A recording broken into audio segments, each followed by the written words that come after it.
नमस्कार, मैं धर्मेंद्र कुमार। आज आपके लिए टॉपिक लाया हूँ सिख धर्म से। सिख धर्म समाज सुधार आंदोलन है और सिख धर्म की जो शुरुआत की थी गुरु नानक देव ने की थी। गुरु नानक देव और उनके बाद जो 9 और धर्मगुरु हुए हैं, उनको जो सीक्वेंस है उनसे क्वेश्चन आ जाता है और उनके जो कार्य रहते हैं उनसे भी क्वेश्चन आ जाता है। तो आज का टॉपिक सिख धर्म के 10 गुरु और उनसे संबंधित कार्यों से संबंधित है। देख लेते हैं। सबसे पहला है गुरु नानक देव। तो गुरु नानक देव है, तो इसमें जो ना है उसको अंडरलाइन कर लीजिएगा। अंगद में अंग का, अमरदास में अमर, राम और अर्जुन, ये 5 जो मैंने अंडरलाइन बताया है, इतना आप कर लीजिएगा।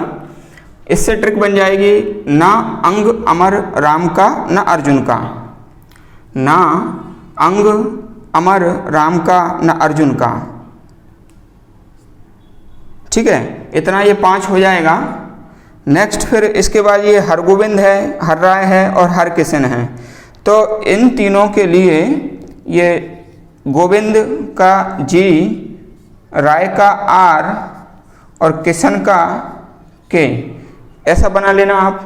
तो जी आर के हो जाएगा और फिर यहाँ पर टैगोर, टैगोर ये बन जाएगा। यानी कि टी से तेग बहादुर और गा से गोविंद सिंह। ठीक है, तो इस प्रकार से ये आपकी ट्रिक बन गई। ना अंग अमर राम का, ना अर्जुन का, और जी आर के यानी कि गुरु और हर कॉमन लेना है। गुरु हर गोविंद, गुरु हर राय, गुरु हर किशन, कैसे किशन, फिर टैगोर का तेग बहादुर और गा से गोविंद सिंह। तो ये सीक्वेंस है। ये आप सीक्वेंस अच्छी तरह इसको याद कर लेना। एग्जाम में पूछते हैं सीक्वेंस। अभी रिसेंटली MPPSC में पूछा था कि गुरु नानक देव के उत्तराधिकारी का नाम क्या है। तो उत्तराधिकारी थे गुरु नानक देव के गुरु अंगद, और अंगद का नाम लहना था। आरंभिक नाम लहना था। तो ये जो सीक्वेंस पूछ लेते हैं, और दूसरी चर्चा इस पर की जाती है कि ये जितने भी गुरु हुए हैं उनके कार्यों के आधार पर उनको विवरण पता करना होता है। तो देख लेते हैं सबसे पहले गुरु नानक देव। तो गुरु नानक देव ने सबसे पहला इनका जो कार्य है वो है सिख धर्म की स्थापना। सिख धर्म की स्थापना की। दूसरा इनका है गुरु नानक देव का दूसरा काम है कि लंगर प्रथा, लंगर प्रथा प्रारंभ की। और तीसरा कार्य इनका है आदि ग्रंथ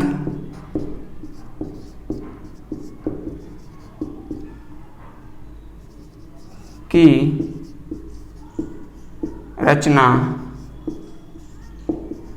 प्रारंभ की। ये 3 कामों के लिए गुरु नानक देव को जाना जाता है। एग्जाम में पूछ लेते हैं सिख धर्म के संस्थापक कौन हैं। तो सिख धर्म के संस्थापक गुरु नानक देव हैं। लंगर प्रथा किसने प्रारंभ की? गुरु नानक देव ने लंगर प्रथा प्रारंभ की। आदि ग्रंथ की रचना, आदि ग्रंथ की रचना प्रारंभ किसने की? तो उनका नाम आता है गुरु नानक देव। लेकिन यदि क्वेश्चन ऐसा बन जाता है कि आदि ग्रंथ किसने लिखा है, तो आदि ग्रंथ की शुरुआत तो गुरु नानक देव ने की थी, लेकिन जो अर्जुन देव हैं तो आदि ग्रंथ इनके समय में इनके द्वारा पूरा किया गया था। तो यदि क्वेश्चन आता है आदि ग्रंथ किसने लिखा है, तो काम जब पूरा होगा तो उसको कहेंगे लिखा किसने है, तो फिर अर्जुन देव उसका आंसर आएगा। और यदि शुरुआत की पूछे कि आदि ग्रंथ की रचना किसने की, तो गुरु नानक देव उसका आंसर आएगा। ठीक है, तो नेक्स्ट देख लेते हैं गुरु अंगद। तो गुरु अंगद ने लंगर प्रथा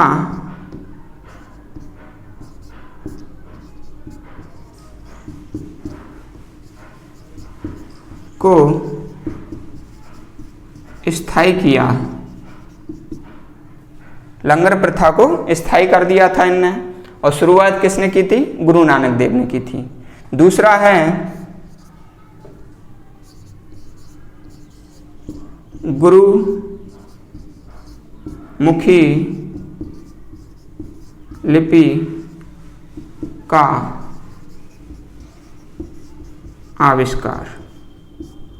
आविष्कार किया। ठीक है, तो लंगर प्रथा को स्थायी किया था गुरु अंगद ने। और गुरुमुखी लिपि, ये जो लिपि है गुरुमुखी लिपि, इसका भी इन्होंने आविष्कार किया था। दो कामों के लिए अंगद को जाना जाता है और अंगद का जो प्रारंभिक नाम था वो लहना था।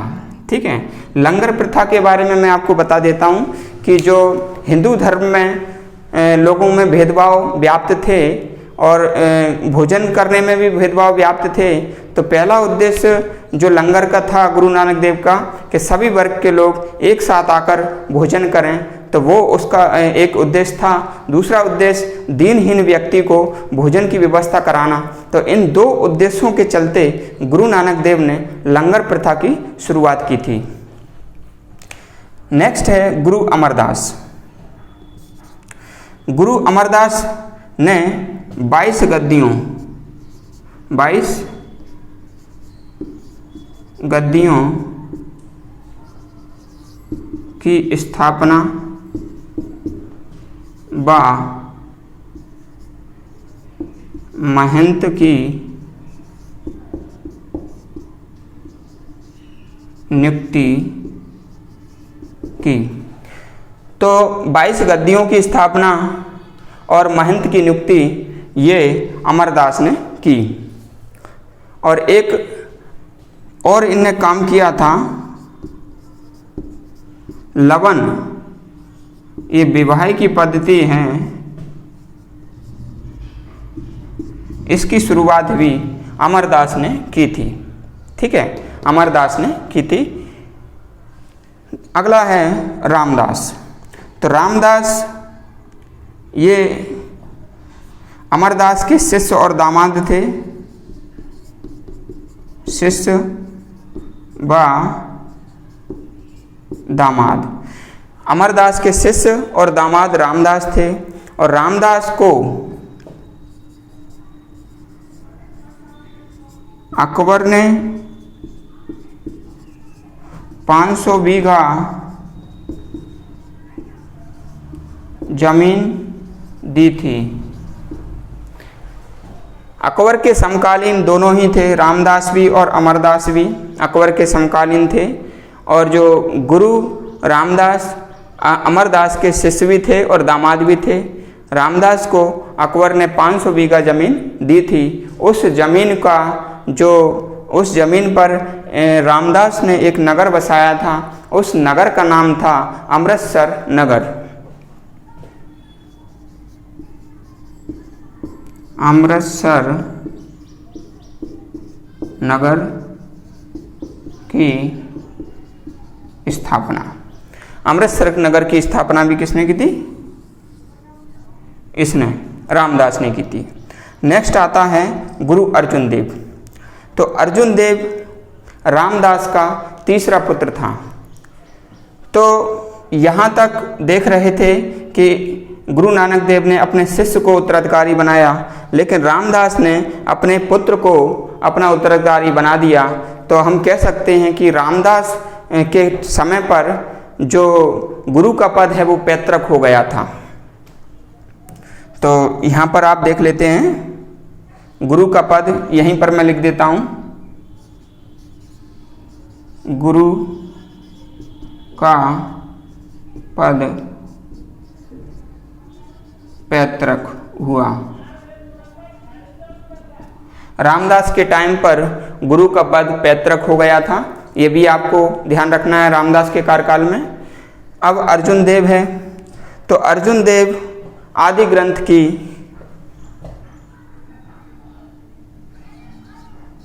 ग्रंथ को लिखा। एक क्वेश्चन आता है, आदि ग्रंथ को किसने लिखा? तो अर्जुन देव ने। लेकिन आदि ग्रंथ की जो रचना प्रारंभ की थी वो गुरु नानक देव ने की थी। दोनों अलग अलग क्वेश्चन हैं, उसके अलग अलग आंसर हैं। एक अर्जुन देव ने एक नगर बसाया था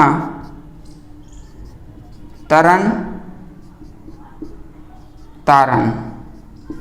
तरन तारन नगर की स्थापना, अर्जुन देव ने तरन तारन नगर की स्थापना की थी। और अर्जुन देव ने सच्चा बादशाह, सच्चा बादशाह ये उपाधि धारण की थी अर्जुन देव ने, सच्चा बादशाह। और इनके पिताजी रामदास ने जो अमृतसर नगर बसाया था, अमृतसर नगर जो बसाया था उस पर इन्होंने स्वर्ण मंदिर की नींव रखी थी। तो स्वर्ण मंदिर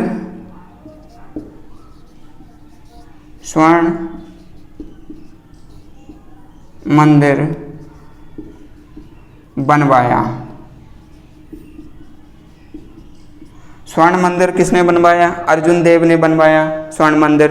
तो अर्जुन देव का आदि ग्रंथ लिखा, तरन तारण नगर की स्थापना की, सच्चा बादशाह ये उपाधि थी, इनकी उपाधि थी, इस उपाधि को धारण किया और स्वर्ण मंदिर बनवाया। स्वर्ण मंदिर को हरमिंदर साहिब भी कहते हैं, हरमंदिर।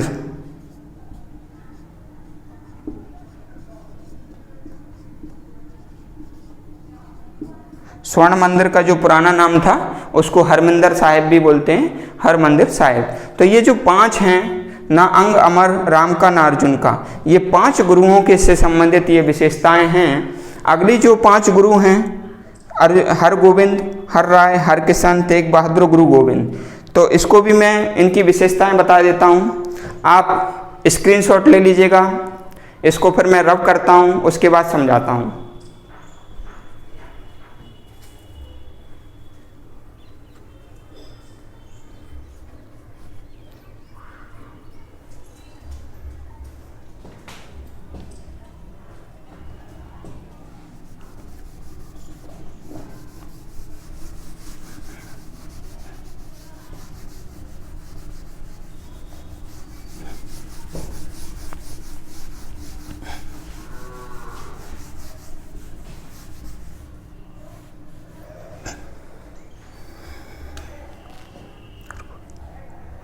हाँ, देख लेते हैं। हर गोविंद,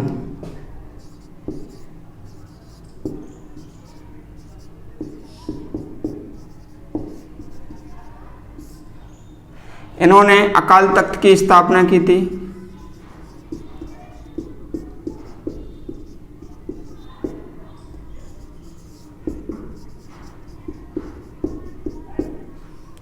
अकाल तख्त यानी कि जो सिख थे उनको सैनिक ट्रेनिंग दी गई ताकि वो मुगलों का सामना कर सकें, यानी कि लड़ाकू सिख में इस सिख को बदल दिया।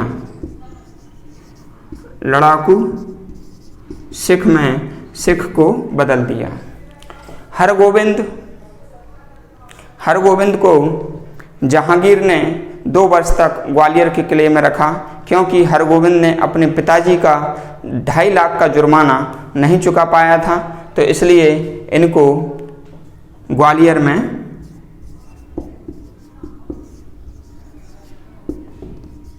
मैं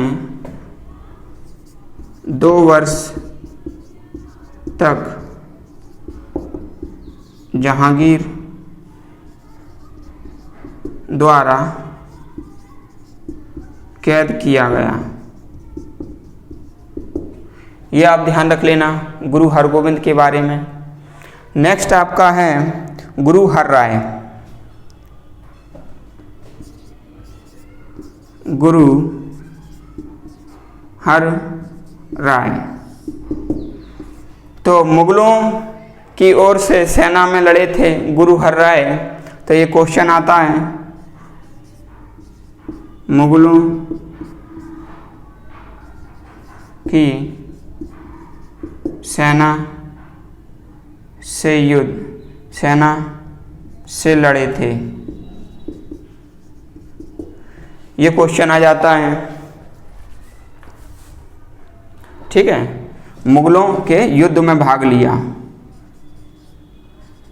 मुगलों के युद्ध में भाग लिया। ठीक, गुरु हर राय। नेक्स्ट आता है गुरु हरकिशन। गुरु हरकिशन, तो जो गुरु हरकिशन हैं वो बाल अवस्था में ही चेचक से उसकी मृत्यु हो गई थी, तो अल्प अवस्था में मृत्यु, अल्प अवस्था में मृत्यु चेचक से। तो एक क्वेश्चन पूछ लेते हैं, किस गुरु का अल्प अवस्था में मृत्यु हो गया था चेचक से? तो गुरु हरकिशन की मृत्यु हो गई थी चेचक से। ठीक है ना, इससे आप ध्यान कर लेना, ये जो किशन है ना, किशन यानी कि होता है छोटा बच्चा, तो ये जो अल्प अवस्था आ जाएगी, छोटी अवस्था। ठीक है, अगला है तेग बहादुर। तो तेग बहादुर को औरंगजेब ने फांसी पर लटका दिया था, क्योंकि तेग बहादुर अपने हिंदू धर्म को बचाए रखने के लिए तथा मुस्लिम धर्म का जो कानून है वो उनने नहीं माना, हिंदू धर्म के खातिर उनने अपना शीश कटा दिया था। इसलिए तेग बहादुर को का जो दिल्ली में जो एक गुरुद्वारा है शीशगंज, इसको मैं रब कर देता हूँ।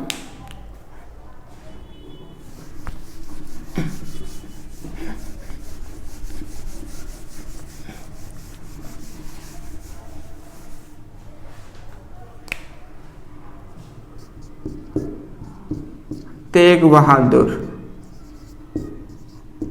इसको औरंगजेब द्वारा फांसी दे दी गई थी, और इसलिए इनकी याद में दिल्ली में शीशगंज गुरुद्वारा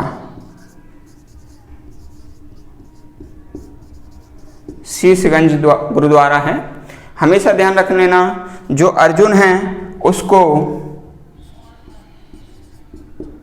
जहांगीर ने हत्या की थी, उसकी हत्या, और जो तेग बहादुर है उसको औरंगजेब ने उसको फांसी करके हत्या कर दी थी। अगला आता है और लास्ट गुरु गोविंद सिंह, ये 9वां था। 10वां है गुरु गोविंद सिंह। 10वें व अंतिम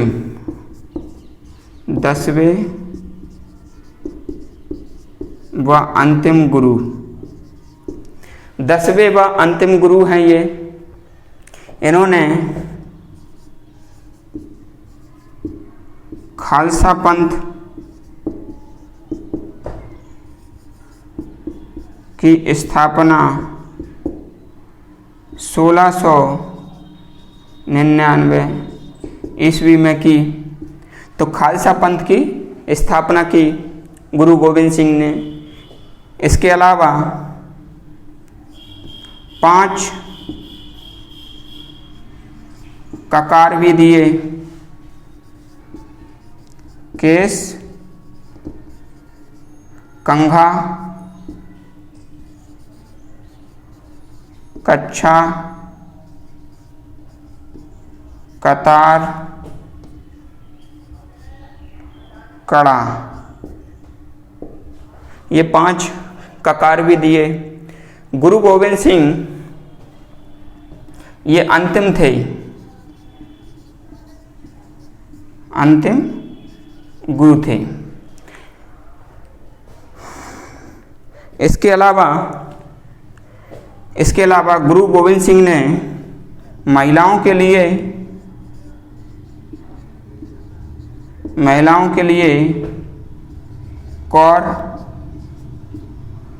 और पुरुष के लिए सिंह टाइटल दिया। तो ये पूछ लेते हैं गुरु गोविंद सिंह से, क्वेश्चन आता है कि 10वें गुरु कौन थे या अंतिम गुरु कौन थे। तो 10वें और अंतिम गुरु थे गुरु गोविंद सिंह। खालसा पंथ की स्थापना की थी इन्होंने 1699 ईस्वी में। 5 ककार दिए थे, यानी कि केस, कंगा, कच्छ और कड़ा, कतार, ठीक है।